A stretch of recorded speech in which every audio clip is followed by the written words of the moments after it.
ಅದ್ರ ಬಿಡಲ್ಲ, ಬಿಡಲ್ಲ ಅಲ್ಲಿ ಬೋಟಲ್ಲಿ ಅದು ಮೀನುಗಳು ಹಿಡಿತಾರೆ.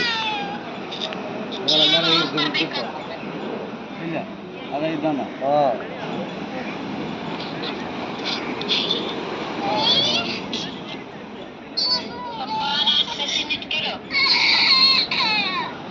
ಹಳ್ಳ ಜಾಸ್ತಿ ಇದ್ದಂಗೆ ಅದಿದೆ, ಅದಕ್ಕೆ ಬಿಡ್ತಲ್ಲ ಅವ್ರು.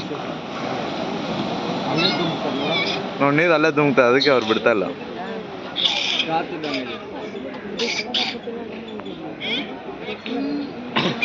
ನೋಡ ಹಿಂಗೆ ಬರ್ಬೇಕು, ನೀರು ಬರ್ತಾ ಇಲ್ಲ ಅದು. ಅಲ್ಲಿ ನೀರು ಹಿಂಗೆ ಬರ್ಬೇಕು ಯಾವತ್ತೇ ಆಗ್ಲಿ, ಅದು ಹಳ್ಳ ಇದ್ದಂಗೆ ಅದೆಲ್ಲ ಜಾಸ್ತಿ. ನೀರು ಕಮ್ಮಿ ಐತೆ ಸಮಯ.